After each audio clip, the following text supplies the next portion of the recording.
Welcome to news wise. मैं हूं आरिफा नूर। आज प्रोग्राम में हम बात करेंगे जो एक गैर यकीनी की सूरत हाल है इलेक्शंस को लेकर। पंजाब और खैबर पख्तूनख्वा की जो असेंबलीज हैं वो तहलील हो चुकी हैं, मगर कोई तारीख इंतखाबात के लिए दी नहीं जा रही। हुकूमत की तरफ से बार बार ये इशारे आ रहे हैं कि इलेक्शंस जो हैं वो अभी नहीं हो सकते, और साथ में ही इतनी टेंशन बढ़ गई है कि आज इतलात ये भी आई कि कुछ गिरफ्तारियां हुई, क्योंकि इलेक्शन कमीशन के दफ्तर के बाहर जो वर्कर्स थे पाकिस्तान मुस्लिम लीग नवाज के और पाकिस्तान तहरीक इंसाफ के, उनके दरमियान तसादुम हुआ। आमिर डोगर साहब जो है पाकिस्तान तहरीक इंसाफ के, उनके घर पे छापा मारा गया, उनको भी कहा जा रहा है कि गिरफ्तार कर लिया गया। सिटी पुलिस ऑफिसर के मुताबिक 10 से ज़ायद जो पार्टी के वर्कर्स हैं उनको गिरफ्तार किया गया है। दूसरी तरफ आरिफ अलवी साहब सदर मुमलिकत, उन्होंने भी चीफ इलेक्शन कमिश्नर को ख़त लिखा है और कहा है कि तारीखें दें जो 2 सूबे हैं जहां इंतखाबात होने हैं, क्योंकि आइन में गुंजाइश नहीं है इतनी ताख़ीर की। मगर साथ साथ बहुत हम कह सकते हैं कि मुख्तलिफ जगहों से ऐसी इत्तलात आ रही हैं जिससे ये जाहिर किया जा रहा है कि इलेक्शंस वक्त पे करवाना कितना मुश्किल है। जो रजिस्ट्रार है लाहौर हाई कोर्ट ने ये इत्तलात आई हैं कि उन्होंने भी इलेक्शन कमीशन को ख़त लिखा है और आगाह किया है कि इतनी बोझ इतना ज़्यादा है केसेस का कोर्ट्स के ऊपर कि सूबाई इंतखाबात के लिए प्रिजाइडिंग ऑफिसर्स मुहैया नहीं किए जा सकते। हुकूमत का अगर जिक्र करें तो ये इत्तला आ रही है कि वो अब ये सोच रहे हैं कि इंतखाबात में ताख़ीर के लिए वो अदालतों से रुजू करें। इस सारे मामले पे गुफ्तगू करने के लिए आज साथ मौजूद हैं मज़हर अब्बास साहब, सीनियर सहाफ़ी हैं, तज्ज़ियाकार हैं, और हमें ज्वाइन कर रहे हैं बैरिस्टर अबूज़र सलमान नियाज़ी साहब, माहिर क़ानून हैं, पाकिस्तान तहरीक इंसाफ इमरान खान साहब के लिए एक आध केस में भी जो है ये अपेयर हुए हैं। Welcome to the show gentleman. जी मज़हर साहब, आपसे गुफ्तगू का आगाज़ करेंगे। सर, सदर मुमलिकत का ख़त भी आया है, मगर दूसरी तरफ ये भी कहा जा रहा है कि लाहौर हाई कोर्ट जो है उसने भी ख़त लिख दिया है।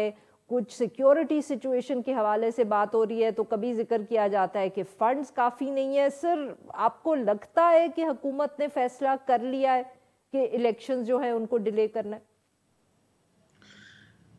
शुक्रिया आरफा। देखिए, अगर हुकूमत ने फैसला कर भी लिया है तो असल चीज़ ये है कि इलेक्शन कमीशन तो कोई अनाउंसमेंट करे ना अपना।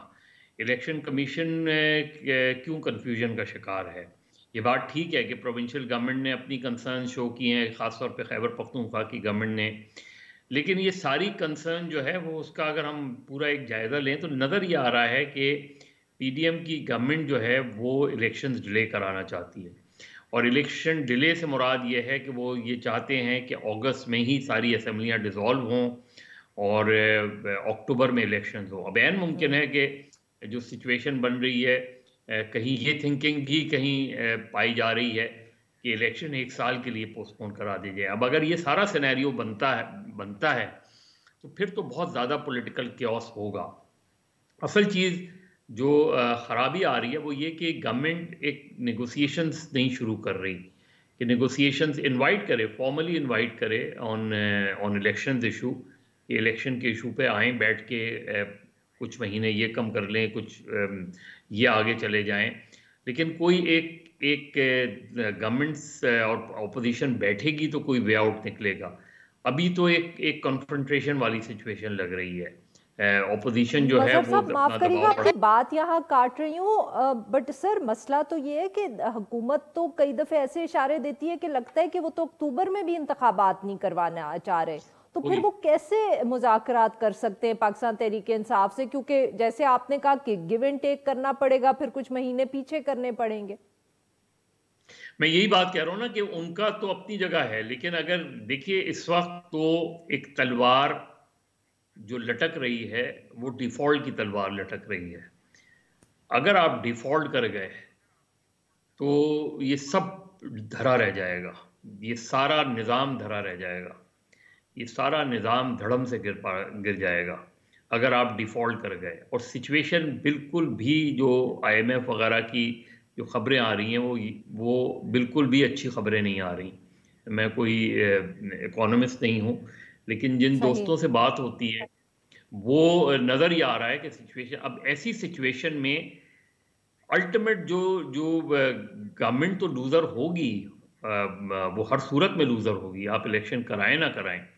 आप आज से 1 साल बाद भी इलेक्शन कराएंगे तो सिचुएशन में तब्दीली नहीं आएगी, ये याद रखें। गवर्नमेंट के लिए बेहतर बेल आउट यही है कि वो बैठें, ऑपोजिशन को फॉर्मली इनवाइट करें ऑन इलेक्शन इशू, और इलेक्शन कराने की कोशिश करें, चाहे अक्टूबर में, नवंबर में इलेक्शन कराने की कोशिश करें। जब आप नेगोशिएशंस में जाएंगे तो नेचुरली पीटीआई की इंक्लिनेशन भी नज़र आती है कि वो असेंबलियों में वापस आ जाएं। वहां भी आपने अननेसेसरी रुकावट खड़ी की, आप कर लेते, एक्सेप्ट आ जाते, वो क्या बिल्कुल होता, जी, उससे कौन सही सी सही।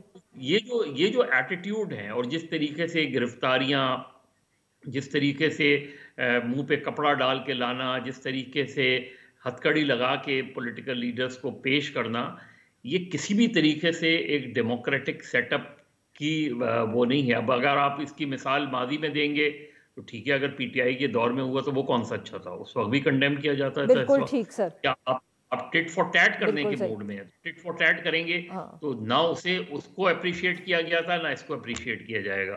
तो ये जो सिचुएशन है, बिल्कुल मेरा सही ख्याल है जी। गवर्नमेंट को सलमान रियलाइज साहब, करनी। सर ज़रा सलमान साहब को भी गुफ्तगू में शामिल कर लें। जी सलमान साहब, ये जो आज लाहौर हाई कोर्ट के रजिस्ट्रार का खत सामने आया है, आप इसको किस तरह देख रहे हैं? आई मीन यू नो, आप एक वकील हैं, ऑब्वियसली आप इस सारे सिस्टम को बहुत करीब से देखते हैं।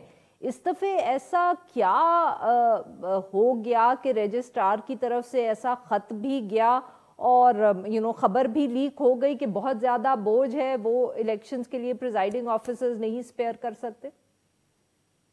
देखें, ये पहले इस तरह है कि ये पहले ऐसे नहीं है कि कभी हुआ नहीं है कि प्रिजाइडिंग ऑफिसर जो है वो जुडिशरी ने ना प्रोवाइड किए हो। आपको याद होगा कुछ अर्सा पहले चीफ इलेक्शन कमिश्नर की चीफ जस्टिस ऑफ पाकिस्तान से भी मुलाकात हुई थी, और उसके बाद कुछ इलेक्शन कमीशन के नुमाइंदों की chief justice Lahore high court की मुलाकात हुई थी।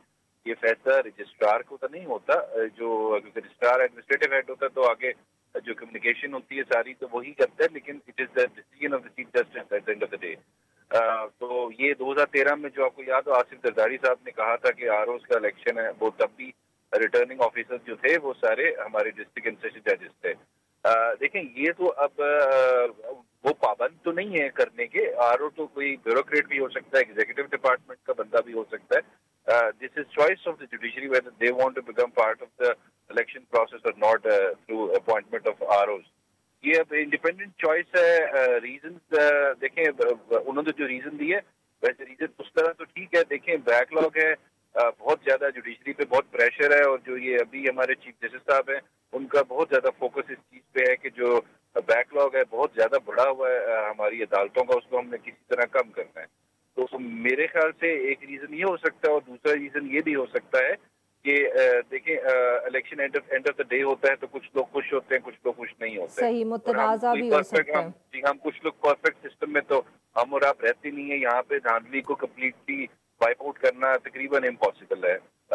कभी वो सिस्टम ब्लॉक हो जाता है, कभी आरओ का इलेक्शन का ताना मिल जाता अच्छा है। सलमान तो साहब, वेरी मेरे क्विकली ये बताइएगा, माफ करिएगा आपकी बात काट रही हूँ, कि यू सी ऑब्वियसली यहाँ बहुत से अब कोई कभी हम सिक्योरिटी सिचुएशन का जिक्र करते हैं, कभी हम कहते हैं कि पैसे शायद ना हो इलेक्शन करवाने के लिए या 2 हिस्सों में करवाने के लिए, और भी मतलब कि वजूहात आती चली जा रही हैं। क्या आपके ख्याल में अगर हुकूमत जाती है कोर्ट्स में ये कहने के लिए कि ताखीर करनी चाहिए प्रोविंशियल असेंबलीज पे, कानून में, आइन में गुंजाइश नहीं है, मगर फैक्टर्स कुछ ऐसे हैं जो वो कोर्ट के सामने रख सकते हैं, आप कैसे देख रहे हैं? देखें, कोर्ट्स जो हैं they are not guided by whims, they are guided by the constitution and the law of the country. देखिए, आइन में जो गुंजाइश है वो इलेक्शंस डिले करने की, वो एक ही है जब वो आप इमरजेंसी प्रोक्लेम कर दे प्रेसिडेंट, कि आपको थ्रेट ऑफ वॉर है या इंटरनल एग्रेशन इतना ज्यादा है कि कॉन्स्टिट्यूशनल मशीनरी जो है आपके मुल्क की वो कंप्लीट ब्रेक डाउन हो गया है, आपका फंक्शन नहीं कर सकती गवर्नमेंट, तो तब ही आप 1 साल के लिए पोस्टपोन कर सकते हैं इलेक्शन इमरजेंसी लगा के। उसके अलावा कोई रीजन नहीं है कि हमारे पास पैसे नहीं है और हमारे पास जी लॉ लॉ एंड ऑर्डर खराब है, ये सारे रीजन जो है ये आइन में और ना कानून जो है उनको रिकग्नाइज नहीं करता। बिल्कुल ये गवर्नमेंट का जो इन्होंने रीजनिंग दी है, जस्टिफिकेशन दी है, ये बिल्कुल टेनेबल नहीं है, ये अनफाउंडेड है। अगर आइन में जो गुंजाइश है वो मैंने आपको बता दी, उसके अलावा कोई सिचुएशन नहीं है।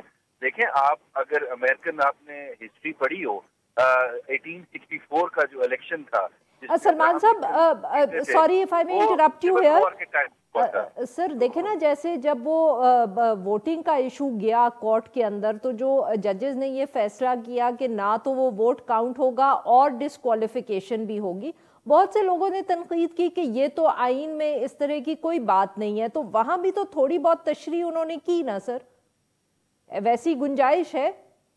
ये आप मेरे से पूछ रही हैं? जी सर, आपसे पूछ रही हूँ। जी देखिए, आइन की देखिए उन्होंने उस आइन में देखिए at the end of the day वो कहते हैं ना अमेरिकन जज, the constitution is what the जज सेज इट इज। तो वो तो इंटरप्रिटेशन तो करने पे, अगर आप वो परपोजिव इंटरप्रिटेशन कर दें बिल्कुल कर सकते हैं अगर जाएंगे। लेकिन देखें, ये जुडिशरी अगर इस तरह का कोई फैसला करेगी तो मेरे ख्याल से वो इतना कोई अच्छा फैसला नहीं होगा, इलेक्शन डिले होंगे, आइन की मंशा के खिलाफ होगा। तो इस वजह से मेरी नजर में, देखें नाकिस राय है मेरी, ये नजरिया जरूरत को दोबारा आप जन्म दे रहे हैं जो 2007 से पहले दफन हो चुके हैं आपके मुल्क में। ये वैसा ही केस कंसिडर किया जाएगा जो 200 का केस था, मौलवी तमीजुद्दीन का केस था, या LF या PCS को लीगलाइज करने का केस था। ऐसा देखिए, at the end of the day आपका कॉन्स्टिट्यूशन कहता है जो पॉलिटिकल ऑर्डर एस्टैब्लिश होगा वो विल ऑफ द पीपल के थ्रू होगा। अगर विल ऑफ द पीपल नहीं है, हम इंटरिम गवर्नमेंट को लंबा करेंगे, that is no backing of the political process.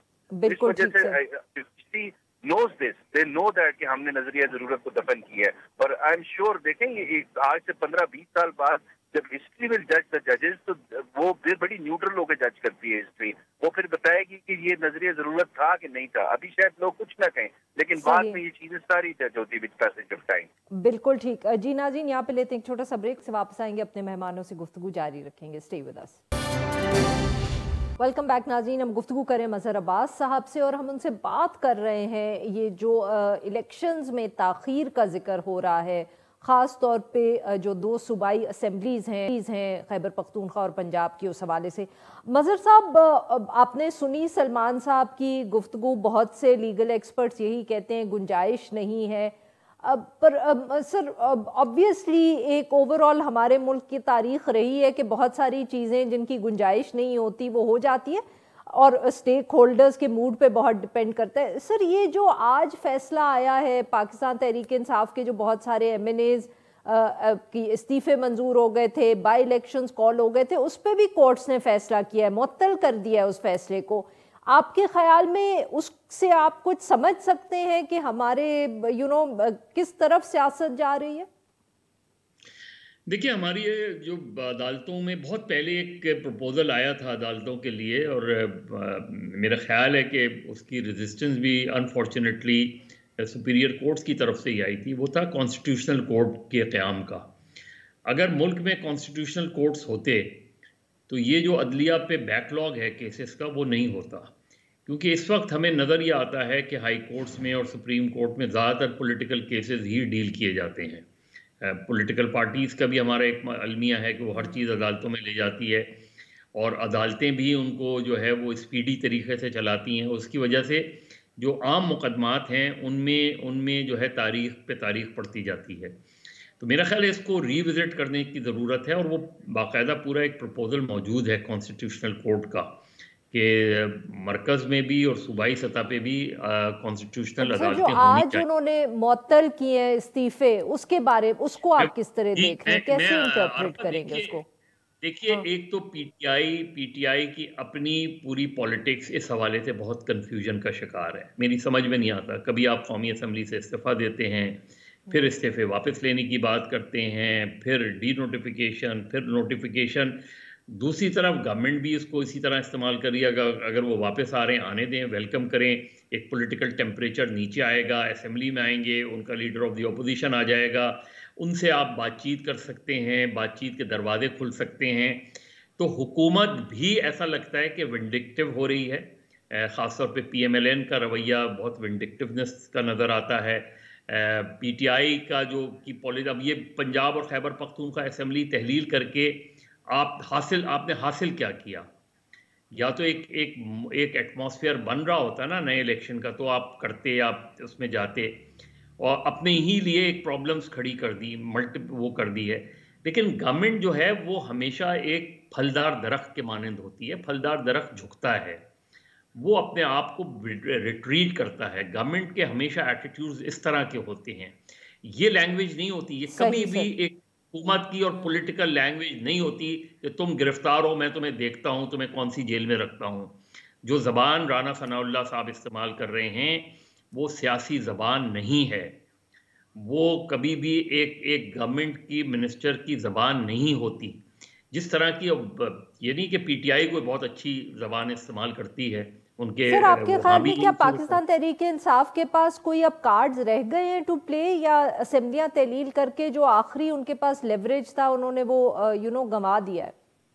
देखिए, हमारे यहाँ ये जेल भरो तहरीक अब ये किस तरह अंदाज में शुरू होती है, पॉलिटिकल पार्टीज ये तहरीक इंसाफ इसको किस तरह बिल्ड करती है, ये अभी देखना पड़ेगा। क्योंकि हिस्टोरिकली जेल भरो तहरीक की मुख्तलिफ मिसालें हमारे पास मौजूद हैं। कुछ सहाफ़ियों की तहरीक भी जेल भरो तहरीक थी, जो 78 में वॉलंटरली जाके गिरफ्तारी देते थे सहाफ़ी। लेकिन देखना ये है, अब यही उनके पास लास्ट ऑप्शन है। और वो बेसिकली उनको फ़ायदा ये हो रहा है कि बाय डिफ़ॉल्ट उनको फ़ायदा ये हो रहा है कि हुकूमत से इकोनॉमिक सिचुएशन कंट्रोल नहीं हो पा रही। जब आपसे माशी सूरत हाल कंट्रोल नहीं हो पाएगी, जब महंगाई आउट ऑफ कंट्रोल होती जाएगी, बढ़ती जाएगी, तो आपकी फ्रस्ट्रेशन में इजाफा होगा और उस फ्रस्ट्रेशन में आप गलती करेंगे। और गलती यही कर रहे हैं कि वो इलेक्शन को मजीद ताकीर का शिकार कर रहे हैं। इलेक्शन को ताकीर का शिकार करेंगे तो आप सफ़र करेंगे, क्योंकि अल्टीमेटली अगर इलेक्शन पोस्टपोन होते हैं, आगे बढ़ते हैं, तो इमरान खान के लिए और मज़ीद एक पॉलिटिकली वो होगा कि आपको और मज़ीद सियासी तौर पे वो आगे ले जाएंगे। आप ले जाएंगे, इमरान खान को नुकसान नहीं होगा। महंगाई तो आपसे कंट्रोल नहीं हो पा रही, तो वो आगे भी कंट्रोल नहीं हो पाएगी। उसका सर बट मज़ीद वो पॉलिटिकल डिस्क्वालिफिकेशन की भी तो गुफ्तगू कर रहे हैं ना। इमरान खान को अगर डिस्क्वालीफाई कर देंगे, अगर जेल में डाल देंगे, अगर आरफा डिस्क्वालीफाई कर भी दिया ना इमरान खान को, तो कभी भी हमने पीएमएलएन की उस पर देखा ना कि नवाज शरीफ डिस्क्वालीफाई हुए तो PMLN still emerge in Punjab as a single largest party.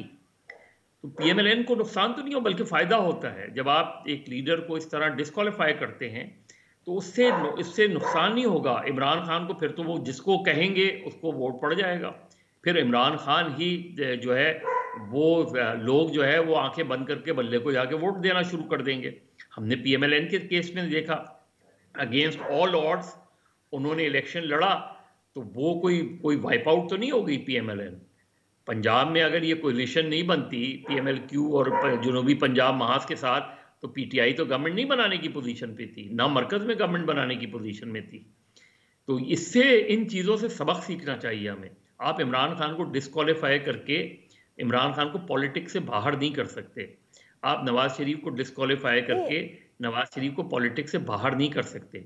हमने पीपल्स पार्टी में नहीं सर, तो फिर मतलब कि देखें, पाकिस्तान तहरीक इंसाफ को कमज़ोर करना तो एक मकसद, मगर इसके साथ साथ जैसे आपने कहा कि महंगाई वो संभाल नहीं पाएंगे। अगर ज़्यादा महंगाई बढ़ गई जिसका ख़तरा है, तो ये भी तो एक उम्मीद है या डिस्कशन होती है कि जी महंगाई बढ़ जाएगी तो लोग वैसे ही सियासत से ज़रा दूर हो जाएंगे, एपैथी बढ़ जाएगी।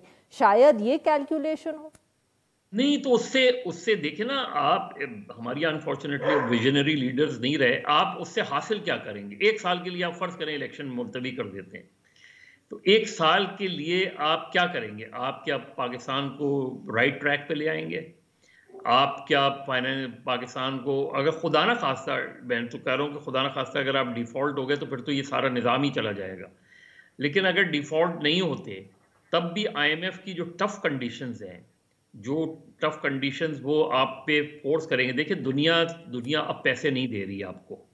अब इवन आपके करीबी साथी भी आपको पैसे नहीं दे रहे। और ये नहीं, वो किसी भी गवर्नमेंट को अब जो है वो पाकिस्तान का जो इमेज इस वक्त दुनिया में बना है और ओवर द इयर्स बना है, वो यही बना है कि दे आर बेगर्स। वो यही बन रहा है कि भाई ये अपनी तो कोई रिसोर्सेज अपने तो कोई जनरेट करते नहीं है, कर्ज़ों पे कर्ज़े लिए जा रहे हैं, पैसे पे पैसे लिए जा रहे हैं, रिटर्न्स करने का इनका इनका जो है मिजाज ही नहीं है। तो ये एक ऐसी सिचुएशन में आप आके फंस गए हैं कि जहां ना पॉलिटिकल स्टेबिलिटी है, ना इकोनॉमिक स्टेबिलिटी है, और ना सिक्योरिटी स्टेबिलिटी है, ना you are not even secured. जो तालिबान और इसका खतरा बढ़ रहा है, ये एक अलग चैलेंज है आपका। हमारे यहाँ जो पीटीआई की गवर्नमेंट की पॉलिसी थी टुवर्ड पाकिस्तान, उससे कोई टेररिज्म वक्ती तौर पे जरूर रुका था, लेकिन इसका ये मतलब नहीं है कि वहां से सिचुएशन स्टेबल हो गई थी। बहुत बहुत शुक्रिया मजहर साहब, आपने वक्त निकाला। नाजरीन, यहाँ पे लेंगे एक छोटा सा ब्रेक। जब हम ब्रेक से वापस आएंगे तो हम बात करेंगे IMF के हवाले से और जो इस वक्त पेट्रोल शॉर्टेज के हवाले से खबरें आ रही हैं। Stay with us. Welcome back. Programme के इस हिस्से में हम जिक्र करेंगे IMF के साथ जो मुज़ाकरात चल रहे हैं और इसी हवाले से जो सख्त शराइत का बार बार जिक्र हो रहा है, जिसके ऊपर हुकूमत जो है वो बहुत मुश्किल से कहा जा रहा है कि वो आमादा हो रही है। टेक्निकल जो मुज़ाकरात हैं कहा जा रहा है वो मुकम्मल हो गए हैं और पॉलिसी रिव्यू जो है वो जारी है। कभी जनरल सेल्स टैक्स पे जिक्र होता है कि उसको बढ़ाने का IMF कह रहे हैं, कभी इनकम टैक्स छूट या एक्सपोर्ट्स को जो सब्सिडी है उसका जिक्र होता है। मगर साथ साथ क्योंकि गैर यकीनी की एक सूरत हाल है तो साथ में ये भी इतलात आ रही हैं कि बहुत से शहरों में पेट्रोल दस्तयाब नहीं है और आवाम को बहुत दिक्कत का सामना है। और वज़ीर मुमलिकत बराए पेट्रोलियम मुसद्दिक मलिक साहब को ख़ुद आके मीडिया पे ये गुफ्तगू करनी पड़ी कि ज़खायर हमारे पास काफ़ी हैं और हम पेट्रोल की हुकूमत जो है वो पेट्रोल की प्राइस नहीं बढ़ा रही, क्योंकि क़यास राय ये हो रही थी कि क्योंकि अब पेट्रोल की प्राइस 1-2 दिनों में बढ़ेगी IMF की शराइत की वजह से, तो इसलिए ज़ख़ीरा अंदोसी हो रही है। इस सारे मामले पे गुफ्तगू करने के लिए आज मौजूद हैं डॉक्टर खाकान नजीब साहब, साबिक मुशीर हैं वजारत ख़जाना। Welcome to the show sir. जी डॉक्टर साहब, सबसे पहले तो सर ये बताइएगा कि अब एक दिन रह गया है। जो इतलात शुरू में आई थी वो यही थी कि 9 फरवरी तक जो IMF का वफ्द है वो पाकिस्तान में रहेगा और मुज़ाकरात करेगा।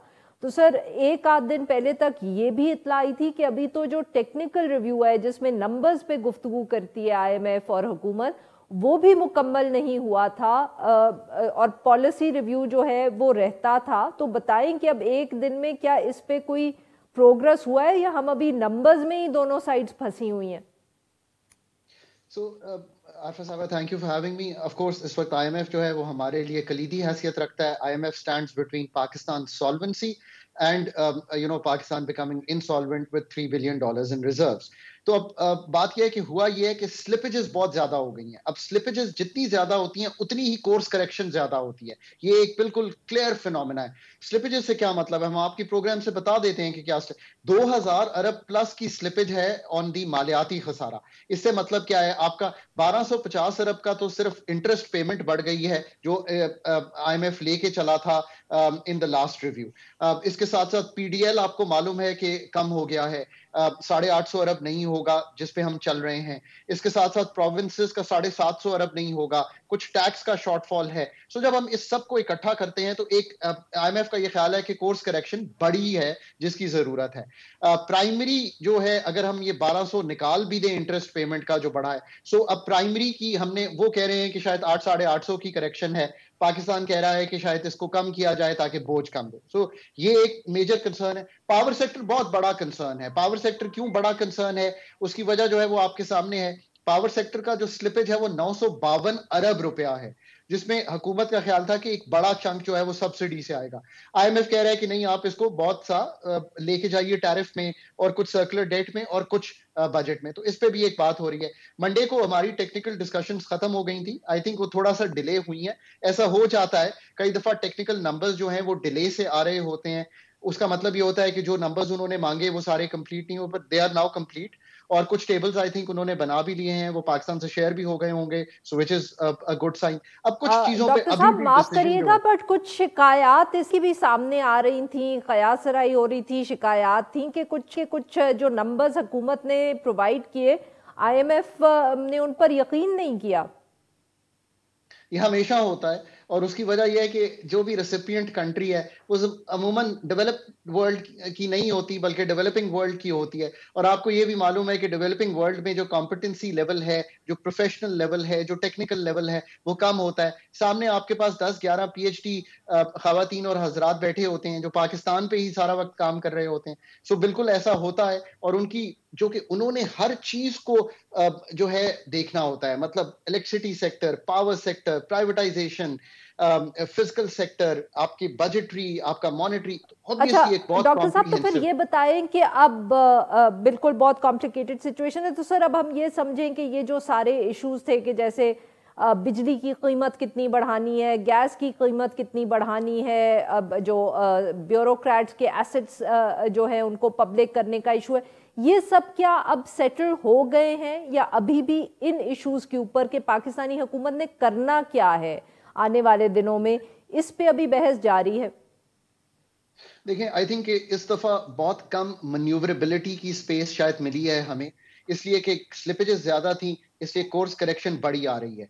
क्योंकि कोर्स करेक्शन बड़ी आ रही है तो इसलिए हुकूमत को ये अनपॉपुलर या पॉलिटिकली टॉक्सिक डिसीजंस लेते हुए देर लग रही है। अब भी जब हम बात कर रहे हैं तो I mean we can say this के at the highest level there is a negotiation going on to finalize this.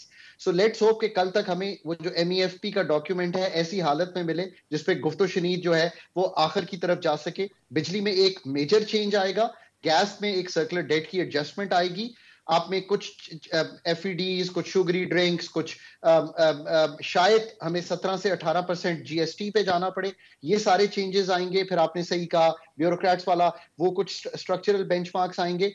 अभी जो बड़ा इशू है ना आपके सामने रखूं, और वो किसी ने बात नहीं की, ये है छोटे इश्यूज। अब वो है एक्सटर्नल सेक्टर फाइनेंसिंग गैप का, वो गैप का जो तायुन है और वो गैप का जो कंप्लीशन है कि हमने $8 अरब अगले 5 माह में कहां से लाने हैं, हमने उससे जो ऊपर करंट अकाउंट का खसारा है उसको कैसे फाइनेंस करना है, और रिजर्व्स $3 अरब से कितने बिल्ड होने हैं। आरफा साहिबा, that is the decision that I think Pakistan, IMF, friendly countries, bilateral partners and multilateral partners have to make for Pakistan tomorrow. Let's hope कि कल हो जाए। नहीं डॉक्टर साहब, बट माफ करिएगा आपकी बात यहाँ मैं डॉक्टर साहब आपकी बात यहाँ, बट मिफ्ता इस्माइल साहब ने बार बार इंटरव्यू दिया है और उन्होंने कहा है कि जी वो IMF की एक दफ़े डील हो जाएगी तो हमारे जो एक्सटर्नल फाइनेंसिंग है बाकी वो उस गैप को फिल करने के लिए उसका बंदोबस्त हो चुका है। आप कह रहे हैं कि वो नंबर सही नहीं है या वो बंदोबस्त नहीं हुआ? देखिए, वो चेंज भी हो जाता है। अगर आपने कुछ फाइनेंसिंग, फॉर एग्जांपल $1.2 अरब की फाइनेंसिंग आपने कमर्शियल की वापस की है UAE के बैंक्स को, वो अस्यूम कर रहे हैं कि ये वापस आ गई होगी, वो वापस नहीं आई आपके पास। $700 मिलियन आपने चाइना को वापस किया, हम अमूमन विद इन अ मंथ इसको रीफाइनेंस कर लेते हैं, आज 2-2.5 महीने हो गए हैं वो वापस नहीं आई। दीज आर द इश्यूज जो आपने देखते हैं कि अगर वो वापस सिर्फ IMF के सॉरी इसकी क्या वजह है सर कि वो वापस नहीं आए? मतलब कि अजम्पशन ये थी कि वो वापस आ जाएंगे बट वो नहीं आए, इसकी क्या वजह है?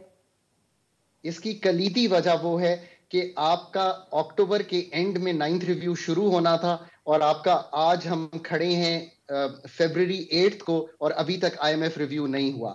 सो अगर कलीदी वजह यही है तो IMF उनसे बात कर लेगा और ये वापस आ जाएंगे और then we can have the external financing gap filled. ये फंड का सबसे जरूरी काम है। अच्छा सर, वेरी क्विकली, वक्त हमारे पास कम है, बट ये बताइएगा कि अगर कल which is the last day जो वफ्द IMF का पाकिस्तान में है, तो अगर कल तक ये सब कुछ फाइनलाइज नहीं होता तो फिर क्या समझें हम? आरफा साहबा, एक तो बात यह है कि अथॉरिटीज आर क्वाइट क्लियर कि हमने फंड का प्रोग्राम करना है 9th रिव्यू का। सो अगर कल शाम तक नहीं होता तो उसके दो तरीके हैं, या तो फंड अपना स्टे जो है 2 से 3 दिन एक्सटेंड कर लेगा, जो कलीदी मेंबर्स हैं, जो टॉप टियर टीम है वो रुक जाएगी और हम MEFP पे और डिस्कशन कर लेंगे। अगर वो ये समझेंगे कि नहीं, अभी हमने सिर्फ एक्सटर्नल पार्टनर से ही चेक करना है, हमने लोकल सारे मसाइल हल कर लिए, तो they will go back to Washington and then they can keep discussing the MEFP over Skype or Zoom and try to finalize it in the coming days. ये हमारे पास 3 इस वक्त राहें हैं। बहुत बहुत शुक्रिया डॉक्टर साहब, आपने हमारे निकाला। नाजरीन, यहाँ पे लेंगे एक छोटा सा ब्रेक, जो ब्रेक से वापस आएंगे तो हम बात करेंगे जो एक दफ़े फिर कोशिश हो रही है ऐसे कवानीन बनाने की जिससे जिसको हम कहते हैं कि कुछ इदारों की इंसल्ट हो या डेफेमेशन हो, तो उस पर लाइबिलिटीज़ किस तरह हुकूमत की सोच रही है। Stay with us. Welcome back. Programme के इस हिस्से में हम जिक्र करेंगे जो एक दफ़े फिर हुकूमत जो है वो कोशिश कर रही है कि जो रियासती अदारों पे बेजा तनकीद और उनको अब बदनाम करने की कोशिश हो तो उसको सज़ा किस तरह दी जाए। जो ये हुकूमती बिल था इस हवाले से वो कैबिनेट में लाया गया। वज़ीर आज़म ऑफिस के एलामिये के मुताबिक इस बिल में ये कहा गया है कि फ़ौज और अदलिया को अगर बदनाम किया जाएगा तो 5 साल की सज़ा हो सकती है। कैबिनेट में बहस हुई इस पे और फिर ये फैसला किया गया कि 5 रुकनी कमेटी बना दी जाए जो इसका जायज़ा ले। एलामिये के मुताबिक अगले इजलास में ये जो कमेटी है अपनी रिपोर्ट पेश करेगी। don.com पर जो स्टोरी शाये हुई है उसमें यह कहा गया है कि अक्सरियत जो काबीना की थी उसने इस बिल की मुखालफत की है, जिनमें जो नुमाया नाम है वो पाकिस्तान पीपल्स पार्टी की शहरी रहमान साहिबा, नवीद कमर साहब, हिना रबानी खर साहिबा शामिल हैं। नवाज लीग की तरफ से कहा जा रहा है कि ख्वाजा साद रफ़ीक जो है उन्होंने इसकी मुखालफत की है। इस सारे इशू पे बात करने के लिए आज हमारे साथ मौजूद अब्दुल हक साहब सीनियर सहाफ़ी हैं, हमें ज्वाइन कर रहे हैं। Welcome to the show sir. आपने रिपोर्टिंग भी की इस इशू पे, बताएं कि काबीना में डिस्कशन हुई, यही 3-4 लोग थे जिन्होंने मुखालिफत की, बाकी उन्होंने क्या कहा, कितनी बहस हुई, कितना वक्त रही? I mean how seriously was this issue debated? चूँकि हमने तकरीबन 3-4 दिन पहले don.com पे स्टोरी कर दी थी तो उसकी वजह से बहुत ज़्यादा जो डिजिटल राइट्स एक्टिविस्ट वगैरह है वो काफ़ी इस पे डिबेट वगैरह भी चलती रही सोशल मीडिया पे भी। तो उसकी वजह से ज़ाहिर लॉ मेकर्स को खास तौर से जो पीपल्स पार्टी वगैरह के हैं जो इन चीज़ों पे ज़ाहिर बड़ा आउटराइटली बोलते भी रहते हैं, तो उनके भी इल्म में ये बात आ चुकी थी। तो 11 बजे मीटिंग स्टार्ट हुई और तकरीबन 1:30-2 बजे तक जो है काबीना का इजलास हुआ। इट इज़ वेरी रेयर कि इतनी लंबी मीटिंग जाए। चाहे एजेंडा आइटम्स 8 हो या 10 हो, हमने देखा है स्पेशली इस गवर्नमेंट में कि घंटा 1.5 से ज़्यादा मीटिंग नहीं जाती। तो इस पर तकरीबन 2.5 घंटे तक जो है वो मीटिंग पे इस एजेंडा आइटम पे बहस होती रही। और मतलब कि आप ये कह रहे हैं कि अगर लंबी मीटिंग गई है तो इसी इशू की वजह से, एक इशू की वजह से, क्योंकि एक कोर्ट का कोई इशू था और एक था नेशनल बैंक के कोई प्रेसिडेंट या उनका लगाना था हेड, तो उस हवाले से था, वो तो फौरन डिस्कस हो गया। 2.5 घंटे तक जो है वो इस मौजू पे बहस होती रही। तो पाकिस्तान पीपल्स पार्टी के जो हैं वो काफ़ी उन्होंने जो आपने नाम भी ले लिए, नवीद कमर वगैरह ने और हिना रबानी खर ने, शहरी रहमान ने, बड़ा तफसील से इन्होंने बताया कि उन्होंने कहा कि हम ऑलरेडी जो है क्या फेस कर रहे हैं इस वक्त जो मुल्क में जो माहौल है, उसके बाद इस तरह की लेजिस्लेशन कर रहे हैं, तो जल्दबाजी किस बात की है, थोड़ा सा इसको मज़ीद डिस्कस कर लें, थोड़ा सा इनकी कंडीशनलिटीज़ को देख लें, ये ना हो कि ये मिसयूज़ हो और कल दोबारा जो है हमारे, यही बात जो है साद रफ़ीक साहब ने भी की और बड़ी खुल के की, क्योंकि जो नून लीग के बाकी अरकान थे, एहसन इकबाल साहब वगैरह, उन्होंने बहुत ज़्यादा उस तरह क्रिटिकल तो नहीं आए, लेकिन साद रफ़ीक साहब थे, उन्होंने कहा कि देखें ये कल, तो बाकी सब ने कुछ कहा या खामोश ही रहे, हल्का फुल्का कमेंट किया, क्योंकि प्राइम मिनिस्टर ने 3-4 दफ़ा कोशिश की कि बात को आगे बढ़ाया जाए और यानी बिल दिया जाए। बेसिकली कोशिश उनकी पूरी ये थी, लेकिन जाहिर है पीपल्स पार्टी वगैरह के उसको देखते हुए फिर उसके बाद उन्होंने देखा कि 3-4 लोग इस साइड से भी शामिल हो गए, साद रफ़ीक की तरह तो शामिल नहीं हुए, एहसन इकबाल साहब वगैरह ने, लेकिन उन्होंने कोशिश, उन्होंने जी ऐसा कर लेते हैं, फिर इस पर थोड़ी सी बहस वगैरह ऐसे कर लेते हैं, दोबारा एक कमेटी वगैरह बना लेते हैं, तो उस पर कंसेंसस करके हम रिपोर्ट जमा करा देंगे। तो प्राइम मिनिस्टर ने कहा फिर ऐसे ही कर लेते हैं कि लॉ मिनिस्टर जो है वो होंगे, उसमें इंटीरियर मिनिस्ट्री जो है जो बिल लाई है उसको, यानी इंटीरियर मिनिस्टर इसको चेयर करेंगे, उसके बाद लॉ मिनिस्टर होंगे साथ, और इसके अलावा जो तीसरे हैं वो अयाज सादिक साहब होंगे, कम्युनिकेशन के जो मिनिस्टर हैं, और बाकी जो एलाइज के जो 3-4-5 लोग हैं, तो 10-12 लोग होंगे इसमें। इनको मिलाकर जो है फिर एक हफ्ते के अंदर कमेटी अपनी रिपोर्ट जमा करवाएगी। ये इंटीरियर की तरफ से बिल आया है, ये इंटीरियर की तरफ से राना सनाउल्लाह की तरफ से मूव किया गया था, और तकरीबन पहले ये आया तो कैबिनेट डिवीजन ने वापस कर दिया कि इसको बाकायदा तौर पे CCLC में पहले लाएं, जो सब कमेटी है, डायरेक्टली कैबिनेट में आप लॉ को नहीं ला सकते। लेकिन उन्होंने क्या किया कि अगले 24 घंटों में डायरेक्टली प्राइम मिनिस्टर ऑफिस भिजवा के मंडे को लाए, और ट्यूसडे को इन्होंने कैबिनेट की इजलास में एजेंडा में ये बाकायदा तौर पर डाल दिया। तो कैबिनेट डिवीजन वाले भी ज़ाहिर हैरान हुए कि यार ये तो यहाँ से आउट होके जाती और आज अचानक आपने डलवा भी दिया। तो ज़ाहिर बड़ी जल्दबाजी में हुकूमत नज़र आ रही थी, स्पेशली अगर हम अब जब देखें तो वो PM नहीं है, ज़ाहिर राना सनाउल्लाह वगैरह प्राइम मिनिस्टर साहब, लेकिन उन्होंने ज़ाहिर रेजिस्टेंस जब उन्हें आई तो अब एक हफ्ते के बाद ये रिपोर्ट जमा होगी। जो जैसे आपने कहा कि डिजिटल राइट्स एक्टिविस्ट बहुत बात कर रहे हैं, उन्होंने क्या मतलब कि क्या सचमुच इसमें सिर्फ ये कहा गया है कि अगर उनको बदनाम किया गया, अगर उनकी बेजा तनकीद की गई तो 5 साल की सज़ा है, और ये भी सही है कि कहते हैं कि बेलेबल ऑफेंस भी नहीं है? बिल्कुल ये ऐसे ही है कि नॉन बेलेबल ऑफेंस होगा और उसके जो अरेस्ट वारंट वगैरह है उसका भी कोई सिलसिला नहीं होगा, सीधा जाएंगे और ये उठा के ला सकते हैं, उसकी और ये अथॉरिटी किसको दे रहे हैं? और ये जो अथॉरिटी है वो ज़ाहिर है FIA और उसके पास होगी, लेकिन FIA जो है वो इन्होंने 121 इसमें डाली हुई है कि इसकी प्रोटेक्शन के लिए, इसका मिस यूज़ रोकने के लिए ये एक लाइन डाली हुई है, इससे न्यूट्रलिटी सी लगती है। वो अच्छा इन्होंने तो ख्याल भी रखा हुआ है सिटीजन का, और इन्होंने कहा है कि वो गवर्नमेंट से इजाज़त लेनी पड़ेगी। तो यार इंटीरियर मिनिस्ट्री से किससे इजाज़त लेंगे? इंटीरियर मिनिस्ट्री से इजाज़त लेनी पड़ती है। तो जाहिर है जो बिल ला रहे हैं लोगों को इस हवाले से, तो वो ऑब्वियसली गो अहेड तो फौरन ही देते हैं। तो अब ये एक लाइन तो डाल दी गई है, और फिर ये डाला गया है कि कोई भी इल्ज़ाम है उसमें अगर वो बंदा धर लिया गया है यानी अरेस्ट हो गया है, लेकिन इन्वेस्टिगेशन होती है और पता चलता है ये जो मालूमात थी ये दुरुस्त थी, उस बंदे को छोड़ दिया जाएगा। ये भी उसमें एक्सप्लेनेशन में लॉ में ये शामिल है। अगर उसने जो बात की है जिसको आप कह रहे हैं कि तनकीद है, वो अगर सही निकली, मतलब अगर वो सही निकली, कोई डेटा या फैक्ट शेयर हुए हैं किसी वाकये के हवाले से या किसी पे तनकीद हुई है डेटा को लेकर, तो उसको छोड़ दिया जाएगा कि आप गलती हुई है, मगर उससे पहले हम अरेस्ट कर लेंगे। हाँ जी, उससे पहले हम अरेस्ट करेंगे, लेकिन ये उसको छोड़ दिया जाएगा। बहुत बहुत शुक्रिया सर, आपने हमारे लिए वक्त निकाला। नाज़रीन आज के लिए, will be back tomorrow at the same time.